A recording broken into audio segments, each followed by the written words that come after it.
Amen. Thank you. Thank you all for reading. Here. Amen. Okay. One of the things that I pointed out last week as we studied through chapter 1. In chapter 1, we saw that one of the things that Shaitan said was that his complaint to Yah, when Yah said to him, when Yah asked him, "Have you considered my servant Wayub?" He said, basically what he said was, why should I consider him? After all, you have him edged in. You have him protected. Okay. Now, we haven't gotten to chapter 3 yet, but the thing that I want you to keep in mind as we head towards chapter 3 is this fact from chapter 3. In verse 23, we saw Job complaining that he was hedged in. And the contrast there is that Shaitan sees us being edged in as Yah protecting us, whereas we often see being hedged in as being hindered or as being burdened, and so Yah says that we are to live by his Torah, live by his commands. But yet many people see living by his commandments, living by his law, as being a burden. Yet they were designed to protect us. They were designed to preserve us. They were designed to keep us. And so the thing that I want us to keep in mind as we go through this, keep in mind the contrast between how we view Yah's protection, his fence, his edge around us, as opposed to how the enemy views it. The enemy views it as an obstruction to what he desires to do to us, whereas we view it as an hindrance to what we would like to do.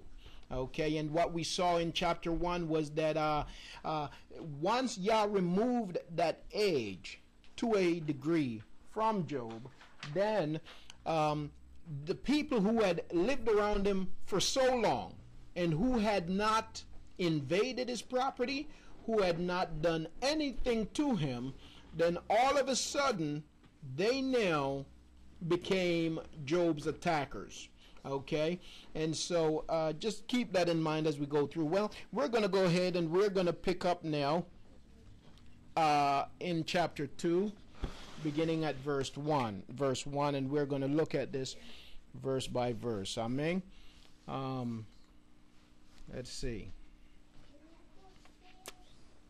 In chapter 2 and verse 1 says, "And there was a day when the sons of Elohim came to present themselves before Yahuwah, and Shaitan also came among them to present himself before Yahuwah."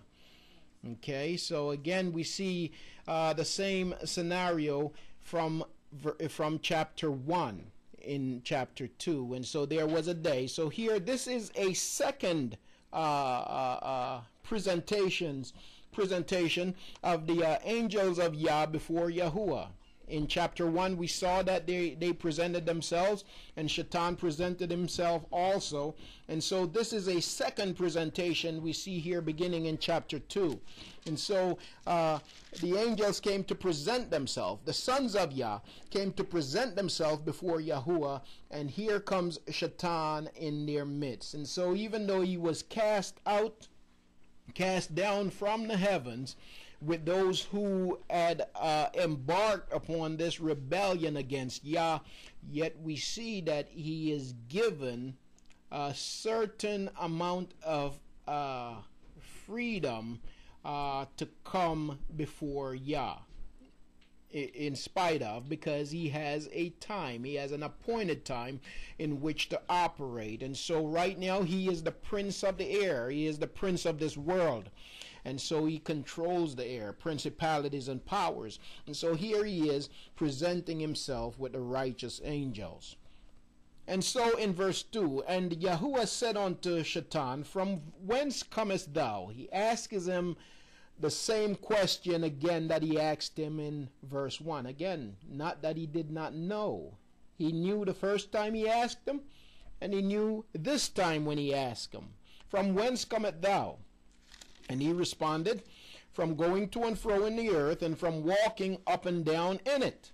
And so he from going about as a roaring lion, seeking to mimic Yahusha, seeking to mimic Mashiach, from going about seeking as a roaring lion, again his purpose, seeking whom he may devour. Verse 3, "And Yahuwah said unto Shaitan, How hast thou considered my servant Wayub?"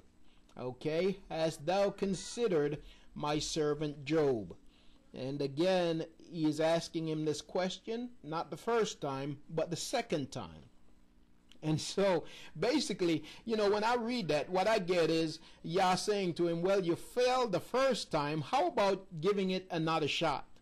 Okay, you failed the first time, how about giving it another shot? And again, keeping in mind that this was never about Job himself. Okay, Job's suffering was not as a result of his wickedness. It was never about Job himself, but Yah was making a point. He wanted to teach something to Shaitan himself, but in the midst of that, there were great benefits in it for the man of Yah, for the servant of Yah. And so Yah, knowing Job's character, said, "Have you considered my servant Wayub?" Okay, and so he goes on, and he says that there is none like him in the earth. That there is none like him in the earth. Have you considered my servant Job? That there is none like him in the earth. And so what Yah is saying to Shaitan is that he would be a great prize. Okay, if you could get him to stumble, he would be a great trophy for you. Okay, there is none like him in the earth. And so if you could get him, if you could defeat him, if you could conquer him, then he would be a great trophy. Okay, have you considered him, that there is none like him in the earth? Notice he did not say, "For there is none like him in the earth."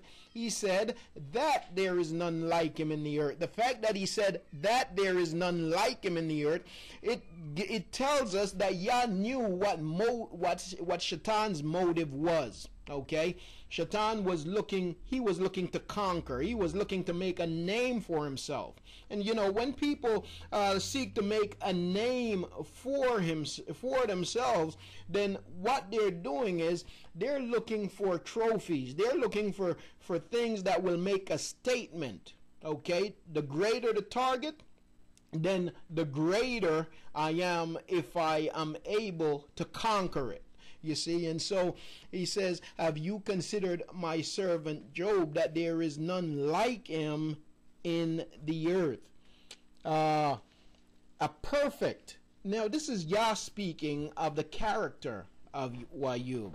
He said he was perfect, a perfect and an upright man, one that feareth Elohim and escheweth evil, and still he holdeth fast his integrity. Let me pause there for a second. He said a perfect and an upright, or a straight man. Okay, a perfect and an upright man.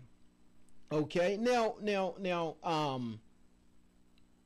some people say, well, none of us are perfect, and the fact of the matter is, none of us are we were born in sin. Okay, and so we came into this world in imperfection.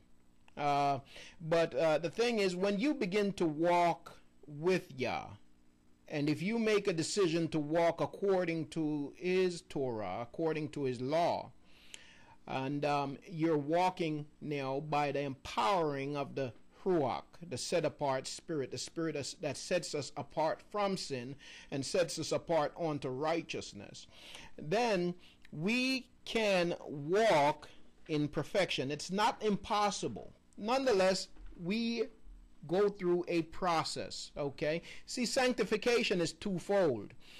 When Yah calls us to himself, when he draws us to himself, there is sanctification that takes place initially. That's initial sanctification, where he sets us apart to himself.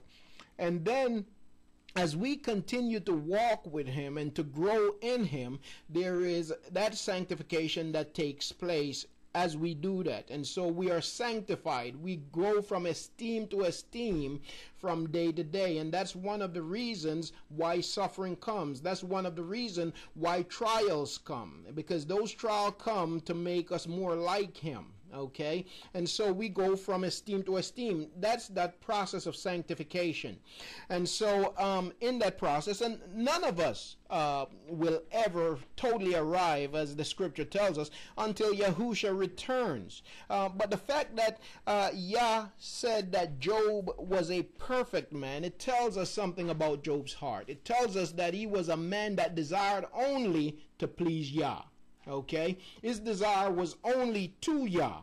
And it's not that perhaps Job never faltered, not that he had never not that he had not gone at some point perhaps and done something contrary to the law of Yah, but his desire, his heart was to please Yah. And so even if he did, he repented and he turned to Yah. His total desire was toward Yah. And so Yah called him a perfect man and an upright man.